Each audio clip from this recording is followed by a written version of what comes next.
وسهلا وحياكم الله وين ما كنتوا بتتابعونا على تلفزيون وراديو يمن المستقبل.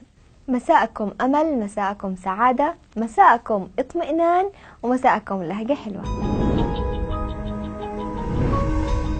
لهجتنا لهذا اليوم طبعا تعزية، معروف يا تغريد أنه اللهجة التعزية وخصوصا في منطقة الحجرية معهم كلمات تتكون من حرفين وعادة 3 حروف وبالكثير 4، مثل كلمة حد وقد ومرقد ومرفق.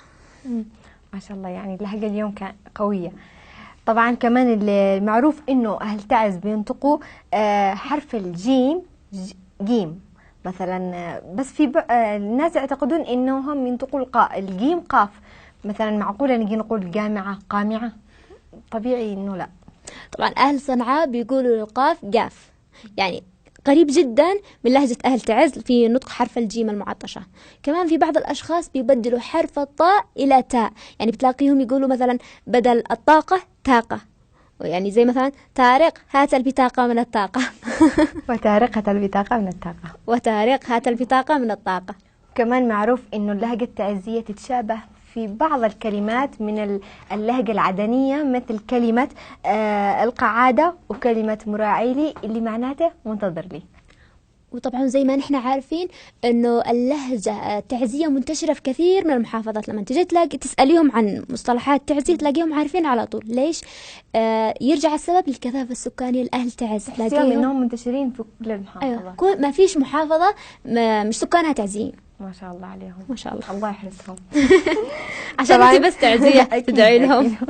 طبعا معروف انه كمان اللهجة التعزية يضيفوا حرف الياء في معظم الكلمات، مثل كلمة كيف حالك، مالك، وينك، شلطمك سلطمك، شضربك. كمان معروف انه منطقة الحجرية معهم كلمات زي مندو، ماناش وداء. طبعا هذول كلهم معناتهم ايش؟ لا. كمان من الكلمات اللي بيزيدوا عليها حروف زيادة اللي هو حرف الشين، مثلا شاسير، شضربك، شاكل، شسرح. ايوه شسرح، ششقي وشندي ششقي وشنديلك مو شنكراك. طيب ضمائرهم طبعا تلاقيهم يقولوا بدل انا بالذات للبنت تقول اني، وهلا معنى موجود، واكا هكا ايش معناته؟ اللي هكذا او كذا. ما شاء الله عليهم، تعزية. ما شاء الله علي يعني كمان طبيعي ليش تعزية فاهم هذا الشيء. انت عارفه يا يسرا انهم ياخذوا من الكلمات الانجليزيه بعض من الكلمات اللي هي مثل كلمه الكنديشن اللي معناته المكيف، عند اهل عدن كمان كنديشن، وكلمه الكبت اللي معناته دولاب، وكلمه كتلي اللي معناته ابريق الشاي. كمان الكتلي بيستخدموه اهل صنعاء، يقولوا كتلي. ايوه مصطلح انجليزي يعني. انتم اللي اخذتونا منه، نحن مش احنا. ايوه خلينا نضارب الان. وكلمه الواير اللي هو السلك، وكلمه لايت اللي هو كشاف اليد، وكلمه الكاسه جلاسز. قلص معروف لانه مصطلح انجليزي بحت، جلاسز يعني قلص معناته. أيوة. معروف معروف. وما اكتفوش انهم يعني ياخذوا من الكلمات الانجليزيه وخلاص، كمان اخذين من الهنديين بعض من الكلمات يا يسرا، اللي هي الفوطه. الان الفوطه كلمه هنديه. ايوه. وكلمه بانه اللي هي البانه حق دبه الغاز، معروفه اكيد. انت الان جبتي لي كلمات احسها يعني هنديه، مستحيل، في تناقض بعيد بينهم. ليش؟ نحن اصلا اخذين منهم. انتوا آل تعز ما شاء الله اخذين من كل مكان، اخذين كمان من التركيه ومن الايطاليه. يعني كلمه طز هذه كلمه تركيه، انا يقولوها تعزين، بس يعني ما حد يجي يفكر انه ممكن تكون كلمه تعز تركيه. اخذين ما شاء الله من كل شيء. ما شاء الله. تمام. كلمه فانوس. ايوه. مصطلح كمان ايش؟ تعزي تركي. ما شاء الله عليهم. ومن الإيطالية أخذين كلمة نمرة وكلمة كرتون اللي معناته النمرة اللي هي الأرقام والكرتون اللي هو الكرتون. هذه من اللغة الإيش؟ اللي من الإيطالية. يعني أخذين من الهندية ومن التركية ومن الإيطالية ومن الإنجليزية ومن الهندية كمان باقي كلمة اللي هي شولة. ما شاء الله. اللي هي البوتاجاز. ما شاء الله. ما شاء الله عليهم والله. ما شاء الله عليهم. ومهما يلوعني الحنين نروح نسمع هالأغنية بصوت الفنان الكبير أيوب طارش وراجعين.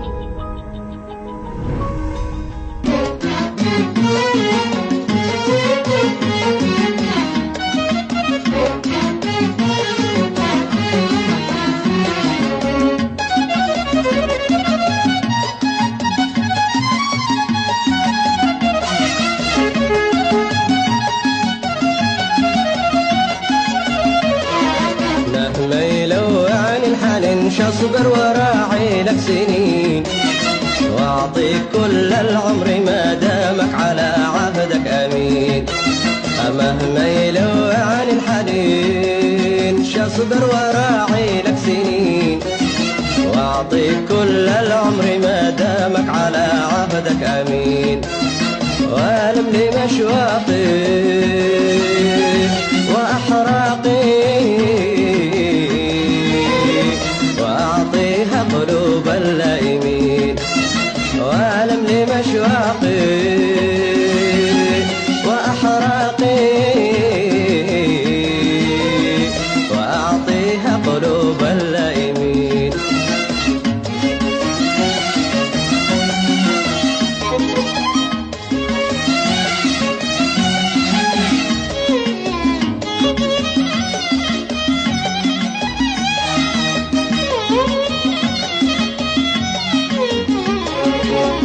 كلهم لاموا حاموا حولنا، ليت من لاموا حبوا مثلنا.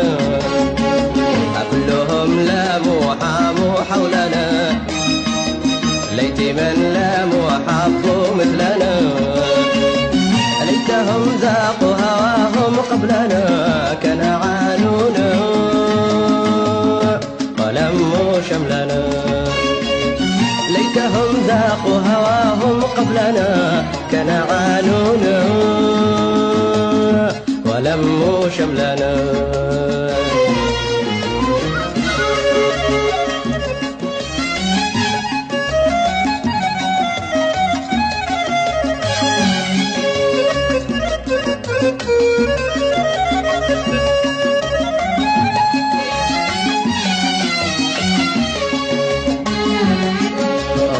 يا عيوني أنت إلهامي وأنغامي تغنيني هواك.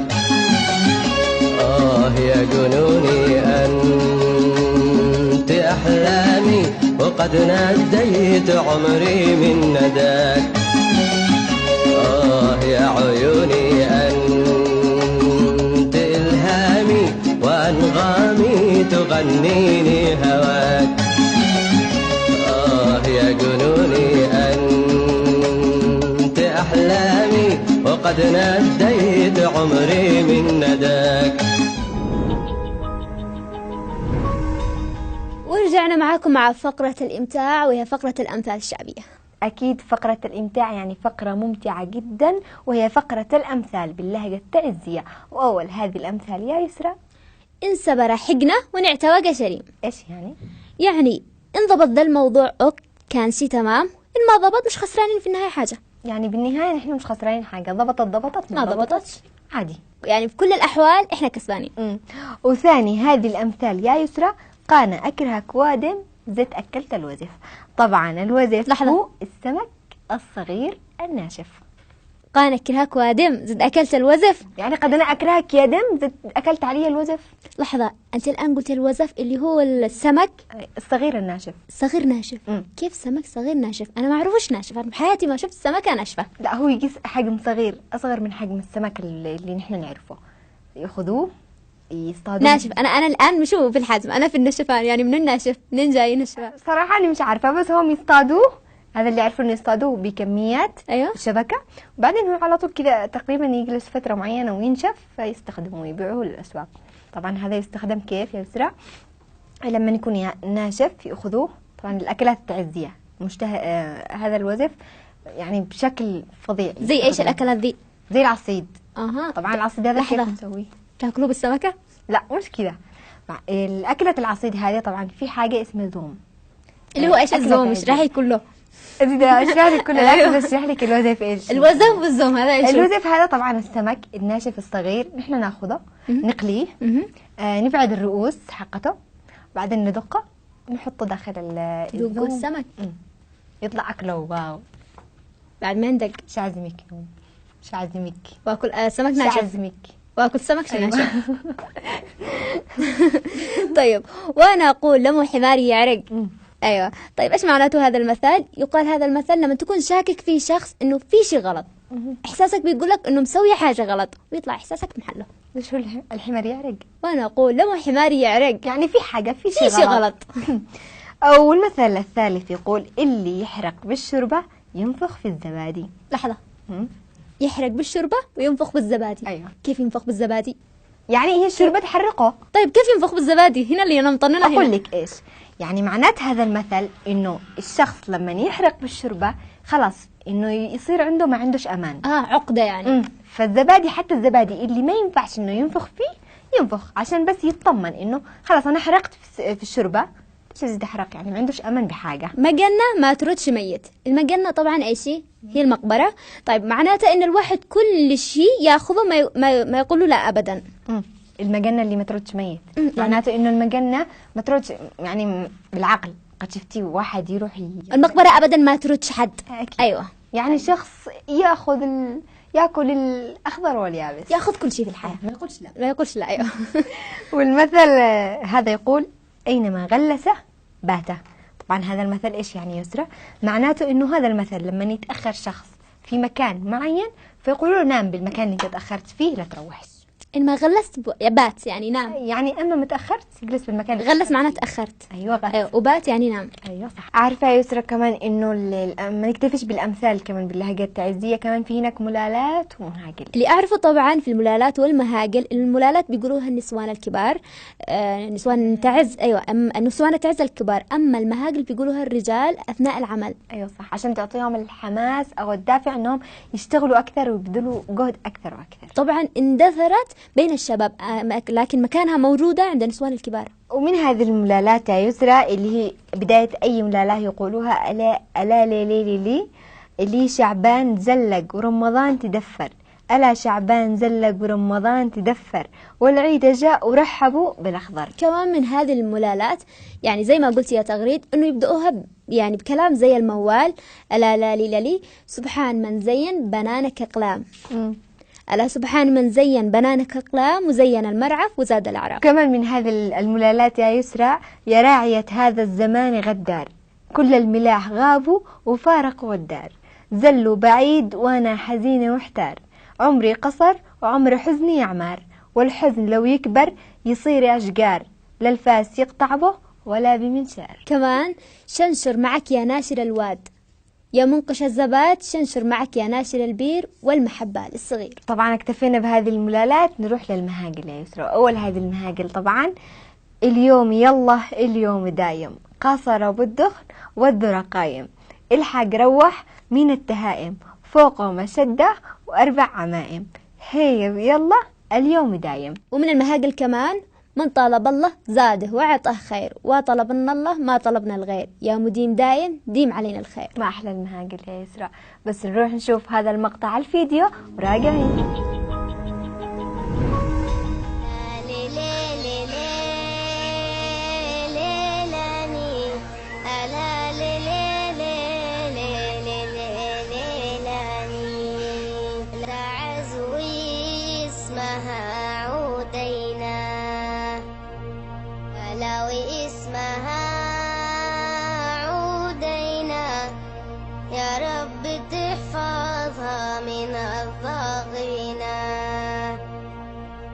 لو اسمها عودينا فيها المعالم والدرر ثمينة. فيها المظفر مسجد المعالم. أهلاوي مسجد المعالم وعالم محمد بن سالم. والأشرفية مسجد اللاماجد ومدرسة تدرس العقائد. ألا لي لي لي لي ليلاني. ألا لي لي لي لي لي ليلاني. جبل صبر شامخ على المدينة والقاهرة بقلعة حصينة. فيها المعالم والدرر ثمينة. ألا فيها المعالم والدرر ثمينة. أبوابها 9 من المخلولة، والقلعة والوحدة وبأبي موسى. ألا بني رسول من أسسوا المداقر، بابا الكبير والسائلاوي ناصر. ألا ليلاني، ألا ليلاني، وادي المدم وادي يثير شوقوني.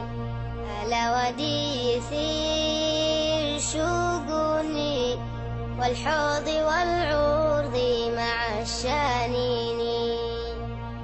شن المطر على تعز مواسم، القمر بالقبة والمصلى. ألا بالقبة والمصلى، تحت القمر تعز تكوني أحلى. ألا ليلاني، ألا ليلاني.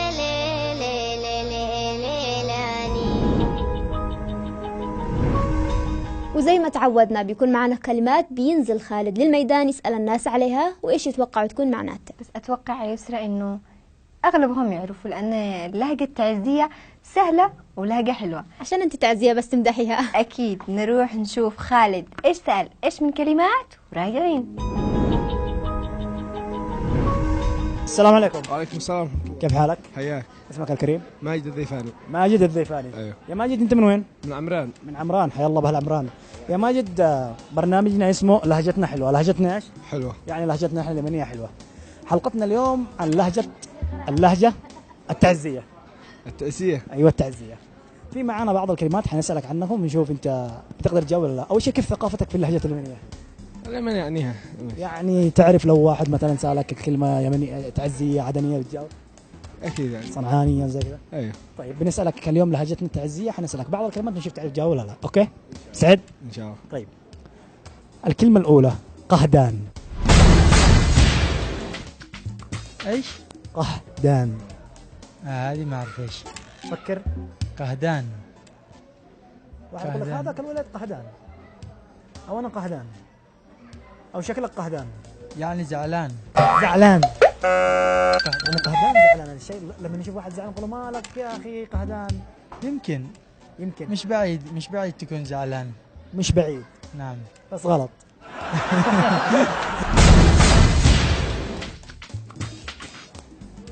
قهدان والله نظر أول مرة يعني وصلنا لك. يعني القهدان هذه هي يعتبر اللي تقريبا بينام تقريبا، النوام. انه يعني الشينام بينام ولا يشتينام ولا النوام ولا ايش؟ النوام. الإنسان اللي ينام كثير يسمى قهدان؟ قهدان متأكد؟ متأكد. للأسف الإجابة غلط. قهدان يعني مقهد او شيء كذا يعني. يعني قرب، يعني اللي ينعس يقولوا له قهدان. مقهد يعني. مقهد. حاول تقرب أكثر، أنت قريب بس لسه ما وصلش الكلمة صح. قهدان او انه شردان كذا يعني سرحان. سرحان، يعني الإنسان السرحان لو شفت واحد مسرح تقول له مالك قهدان. ايوه كذا ولا شيء يمكن كذا. من المدينة يعني من اللي داخل قهدان اللي في نفس المدينة قهدان. من مدينة اسمها قهدان. لا هي كلمة مش مدينة، يعني فعل. فكر كذا قرب أي شيء، إيش يجي في بالك؟ يعني لو واحد جاي من تعز قال لك أوه مالك قهدان. ضبحان يعني. ضبحان. أيوه. يعني ضبحان، لو واحد شاف قلت له والله شكلك ضبحان، شكلك قهدان. يعني ضبحان هاي. ضبحان. يعني نفس المعنى ضبحان كذا. زعلان. زعلان. أيوه. لا الإجابة غلط. قهدان. إيش يعني قهدان؟ قهدان. سهران. سهران. متأكدة؟ ايه يعني ملك قهدان يعني ملك سهران. ايه. متأكدة؟ او تعبانة. تعبانة. يعني ملك تعبانة. نثبت على تعبانة يعني. ايوه. الإجابة غلط.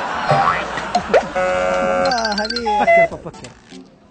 يعني ما يعني في الكلمة بالذات هي بس تصدق والله انك قريب.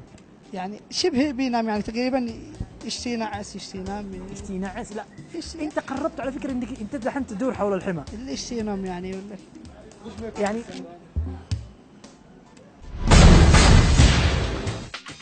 قاهد يعني تعب. قاهد يعني تعب. ايوه. انت تقريباً. قربت وتحوم حول الحمى لكن ما جبش الاجابه الصحيحه بالدقه. حاول. متعب من قوي. القهد. متعب ها؟ من القهد. انا قهدان. والله كسلان او شيء كذا. كسلان. بعيد كنت اول اقرب. في البدايه كنت قريب بعدين ما ادري ليش تفحط انت علي. اقرب لك شويه. واحد جالك عيونه منفخه. طب انا لو اقول لك انه انا جيت اصور وانا قهدان. يعني تعبان او نعسان او نعسان يعني بانا؟ ايه. لا. سهران. طيب سهران. ايه. يعني بلا نوم. ايه انا بلا نوم جيت اليوم اصور بلا نوم يعني انا قهدان. ايه. شكلي قهدان؟ شكله. شكلك قهدان؟ شكلك قهدان. يعني بلا نوم. بلا نوم.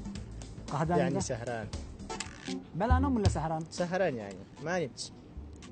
طب يمكن كنت سهران بس مش قهدان. لا يعني قهدان هذا عندنا بمعنى سهران. سهران ولا بلا نوم؟ يعني بهالمعنى. طب متى تنتقل في الليل ولا في الصباح؟ تغل بالصباح تقول انا سهران ومسلي النوم.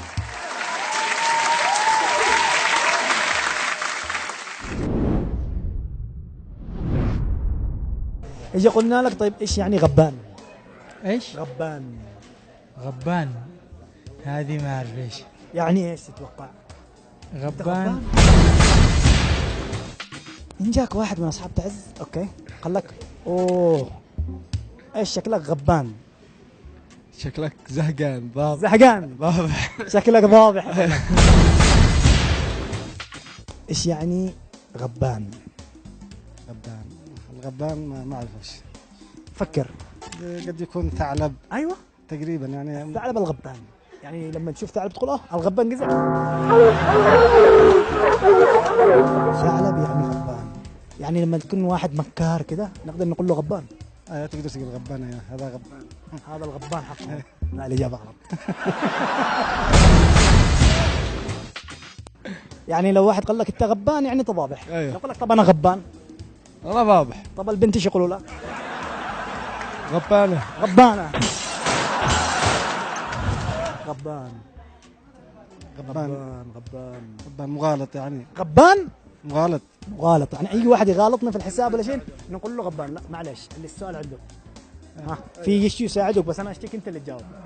غبان يقول لك الولد ده غبان يعني مغالط. ايوه يعني انا قلت هكذا. يا ولد بطل مغبانه يعني بطل مغلاطه. طب البنت لو هي مغالطه ايش يقولوا لها؟ غبونه. لا لا. حلوه الكلمه. لا غلط.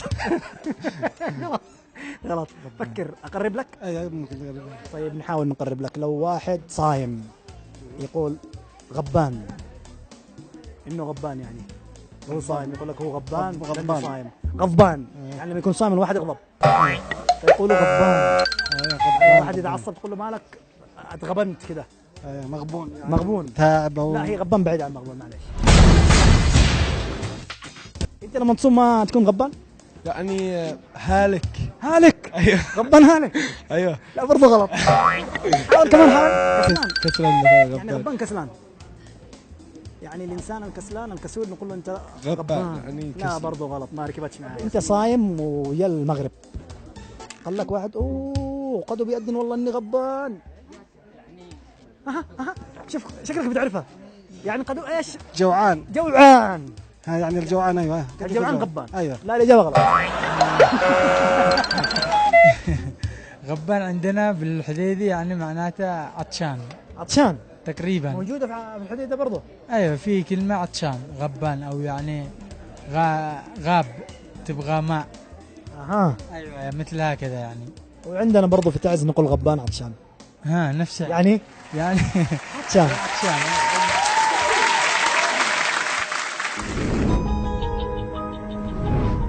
نشوف الاخ هنا. السلام عليكم. وعليكم السلام ورحمة الله. كيف حالك؟ الحمد لله رب العالمين. اخبارك؟ الحمد لله. اسم الكريم؟ محمد عبد الرحمن المزقاقي. محمد كيف حالك يا محمد اول شيء؟ اللهم لك الحمد فين. من وين انت يا محمد؟ انا من الحديدة. من الحديدة. ايوه. طيب محمد معنا برنامج اسمه لهجتنا حلوة. لهجتنا ايش؟ حلوة. يعني اللهجة اليمنية؟ احلى لهجة. احلى لهجة نعتز بها. طيب اليوم في هذه الحلقة لهجتنا تعزية. تعزية.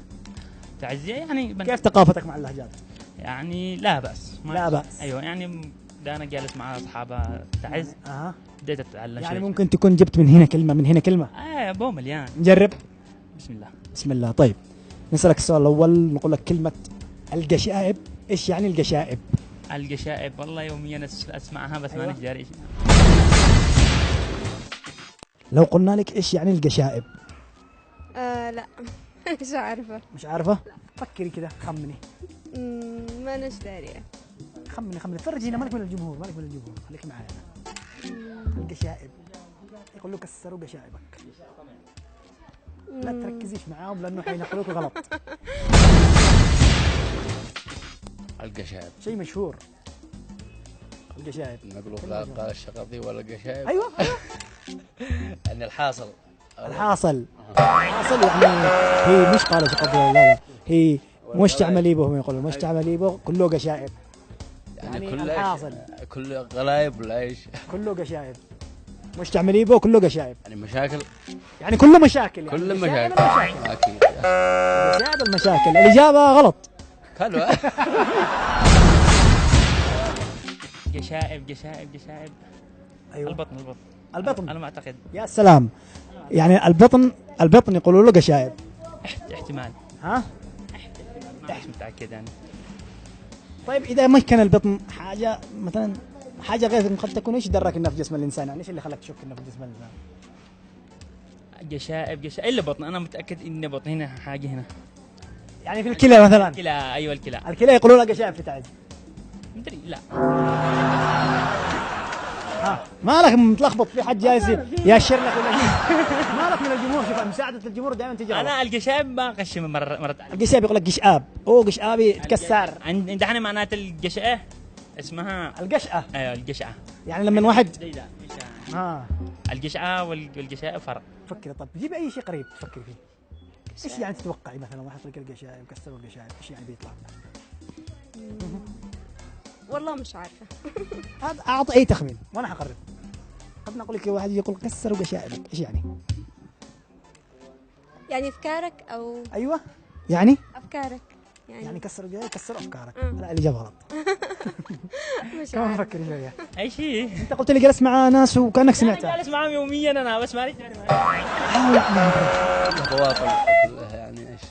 يعني بواقي مثلا. ايوه. يعني باقي الحاجات. يعني قد بهذا هذا المعنى. برضو الإجابة غلط. والصح ما هو. هو شيء في الإنسان. قرحوا قشائبك بس ما داري معك. قرحوا قشائبك. واحد يوميا يقول لي بس ما أنت إيش داري إيش أقول لك؟ شيء في الإنسان. أيوة. القشائب. الروح. يداتك أو أرجلك أو. يداتك أو أرجلك يعني قشائب. تتوقعي كده؟ يعني يقولوا كسروا قشائبك يعني كسروا رجلك. أيوه. لا تكونش تجي هنا كسروا قشائبك. الإجابة غلط. القشائب حق البطن يعني. القشائب ايوه. البطن. لا مش البطن، القشائب اللي تجي هنا من العضلات ولا يعني. العضلات؟ العظام. دحين العضلات ولا البطن ولا العظام؟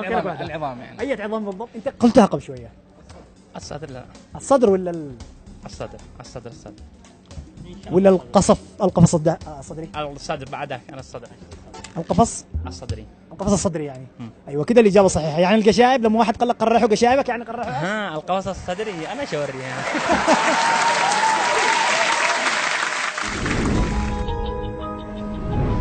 السلام عليكم. السلام. كيف الحال؟ الحمد لله. اسم الكريم؟ انور الشامي. انور الشامي.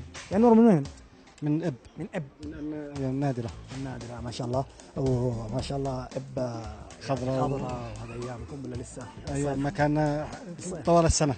طوال السنه. طيب معنا برنامج اسمه لهجتنا حلوه. اللهجه اليمنيه لهجه حلوه. عدة لهجات، كل مكان له لهجه وكل منطقه له لهجه. والفكره من البرنامج احنا نوصل لبعض بلهجاتنا. حلقتنا اليوم تعزيه. كيف ثقافتك مع اللهجات؟ متوسطه يعني. قريبه من تعزيه تكون شيء تقارب شوي. في تقارب. طب حنسالك بعض الكلمات التعزيه نشوف تعرف تجاوب ولا لا؟ ان شاء الله. اوكي نروح. يلا. طيب ايش يعني عكبار؟ ايش يعني عكبار؟ هذه والله ما اعرف ايش. ايش؟ إكبار.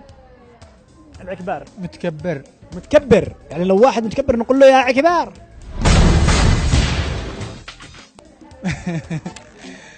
لأنه كلمة قريبة من إكبار متكبر. عكبار بالعين. عكبار. أيوة. والله ما ليش علم فيها. أوه إكبارو. هذه أول مرة نسمع بها. أول مرة أسمع بها. أيوة. الإكبار. أيوة. الفار. أو الذمي. الذم.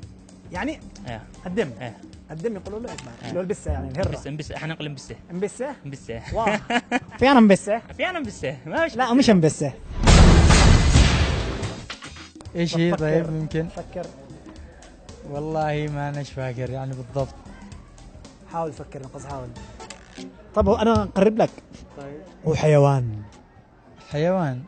عكبار. قتلته أمس عكبار. أو قزع من ذنبي أمس عكبار. إيش يعني؟ والله هذه ما كنتش مرت علي، ما كنتش مرت في القاموس. حيوان، قد نقول حيوان. فكر من الحيوانات ايش قد يكون العكبار. عكبار يفقع. أسد.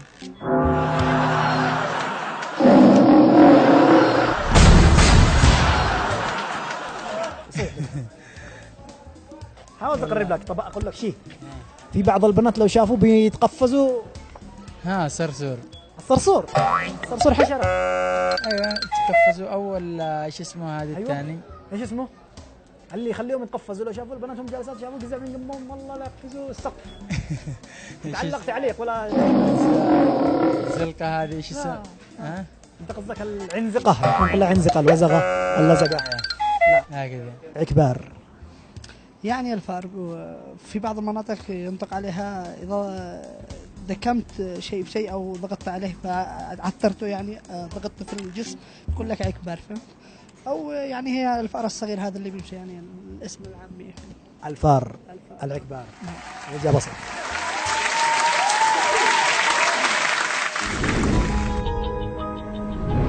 نشوف هنا الأخ حارس الأمن هذا اللي هنا نسأله.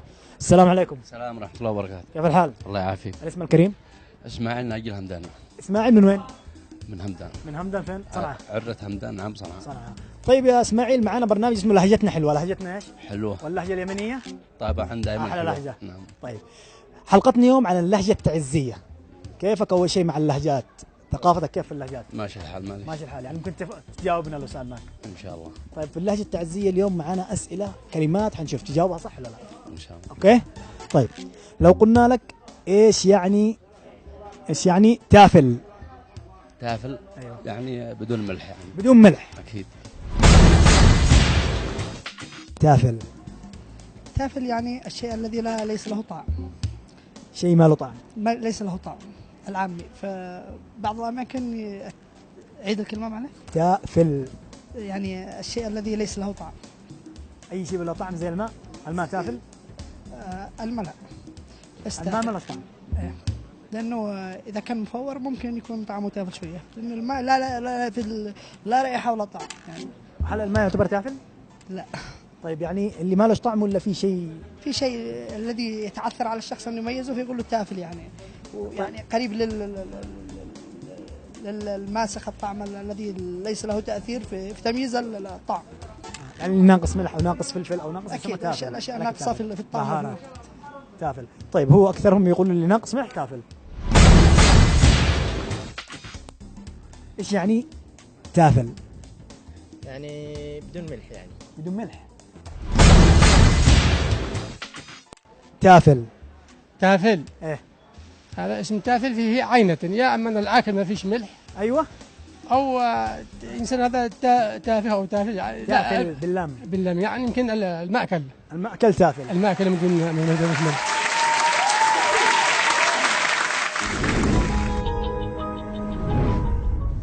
السلام عليكم. عليكم السلام ورحمة الله. الاسم الكريم؟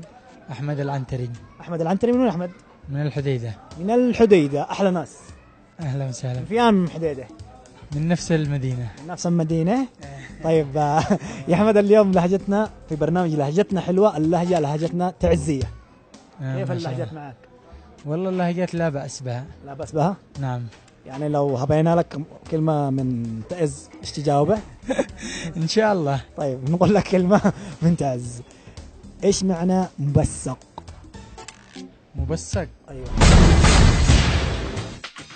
مبسق. مشعطط. ايش يعني مشعطط دي؟ مبسق يعني زي ما قلت لك مفكفك كذا. مفكفك. ايوه. او انه هو كنت انت قلت كلمة. أيوة. بس ايش باللغة العربية ايش تنقال؟ مشعطط، لانك دحين انت فسرت الماء بالماء، لو واحد مش فاهم ايش معنى مشعطط ما. مبسق، ايش يعني مبسق؟ مقطوع هذه يعني. مقطع. انا اقول اني مقطع ومقطوع يعني هذه. مقطع ولا مقطوع؟ لا في فرق، يعني الماء مقطوع يعني مبسق. مقطع. مقطع يعني التبسيق التقطيع. ها؟ متأكد؟ لا ما هذه انا اقول اني شكلها اكيد يعني. شكلها اكيد. ايوه اني مبسق. عندكم موجودة في مبسوق، احنا نقولوا مبسوق. مبسوق، لا شوف مبسوق غير مبسق قد تكون، لانه هذيك مبسوق هذه مبسق. مبسق مقطع. مبسق يعني مقطع. مقطع. ايه.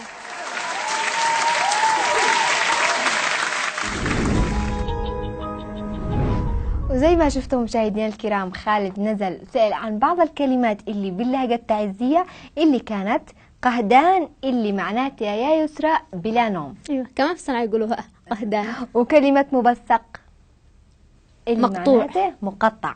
وكلمة غبان وتعني انني عطشان او عطشان. وقشائب تعنى عظم القفص الصدري، وهذه كلمة مضحكة شوية بس حلوة بنفس الوقت.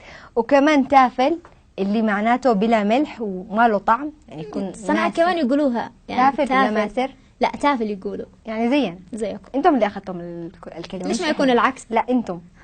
وكمان كلمة العكبار وتعني الحيوان. تعرف لو ظهر لك عكبر ده الحين هنا ايش بتسوي؟ بفز. ايش العكبار؟ فار. صح. وعكبار كلمة معناته فار. ومن الكلمات كمان يا تغريد مدريش، ماناش داري، مو درانا، هذه كلها ايش معناتها؟ لا ادري. كلمة تعزية حالية. ومسكيش ما اقدرش او لا اعرف. مالك تجي تسألين الكلام التعزي. وحنتر يعني شاهد، حنتري للشاشة او حنتري للكاميرا يا تغريد. يعني شوفي حنتري الكاميرا يا يسرى. سرح، شسرح، شذهب، شاسير، شو اسوي؟ شوفي بالله عليك على طعامة بالكلام.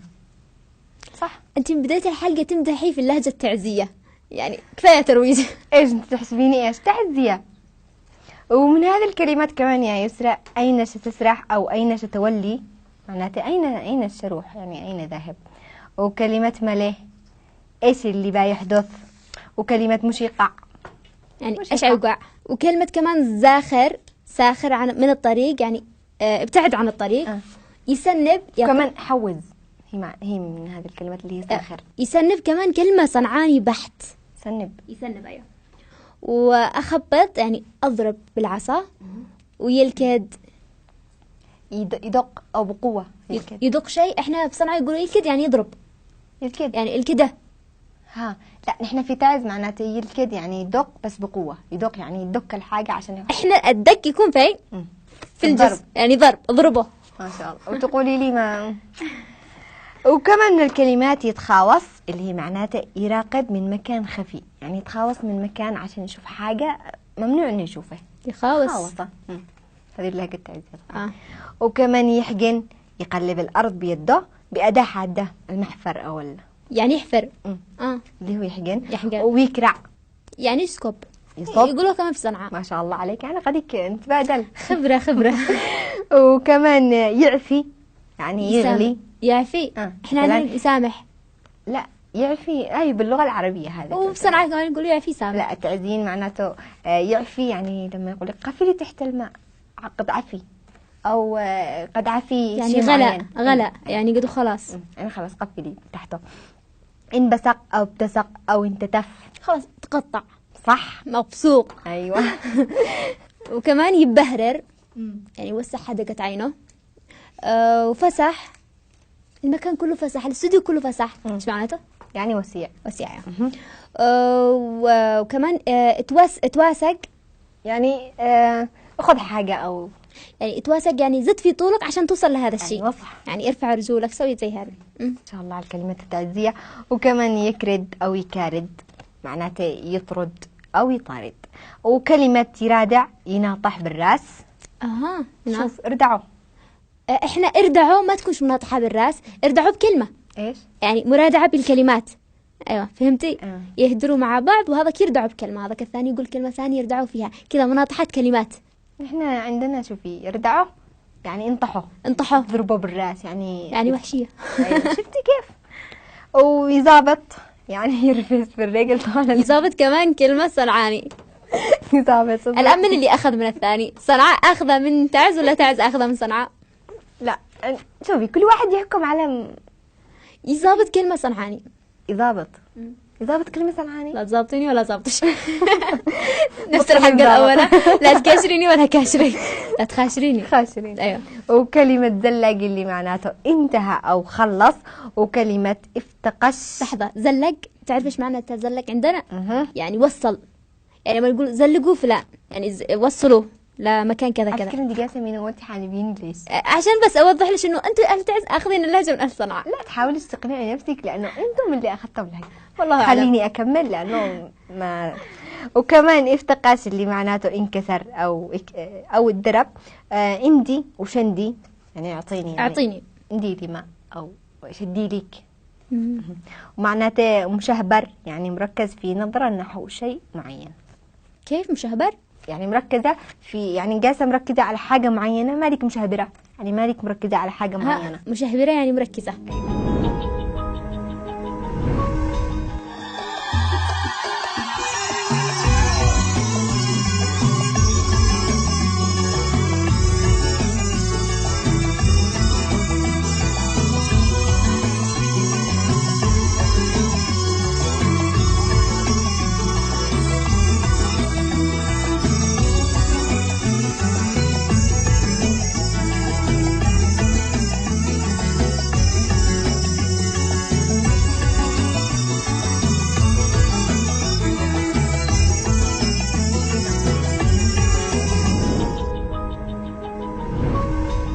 طبعا يا تغريد وصلتنا مشاركات من الجمهور، ايش رايك نروح نتابعها وراجع؟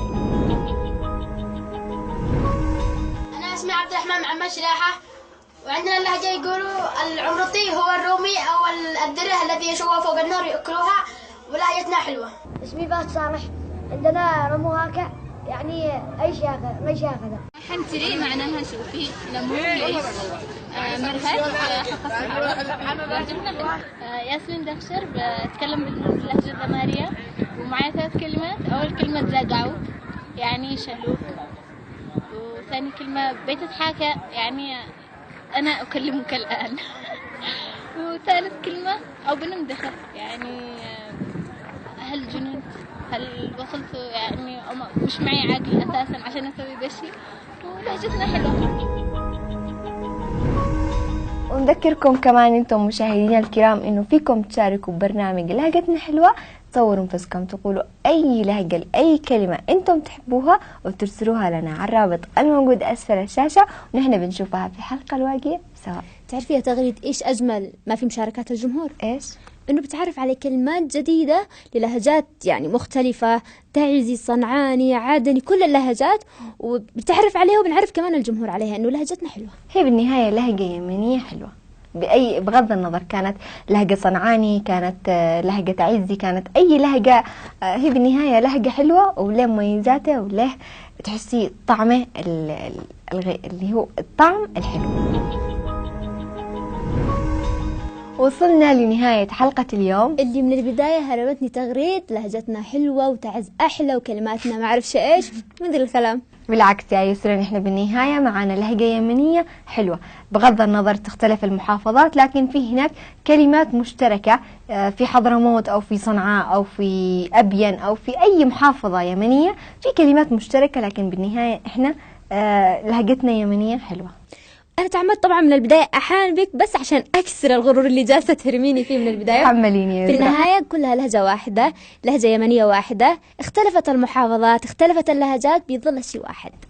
طبعا تابعونا بحلقة جديدة ولهجة جديدة بنفس التوقيت على راديو وتلفزيون يمن المستقبل. معنا إحنا يسرا الغولي وتغريد سعيد، وفي أمان الله.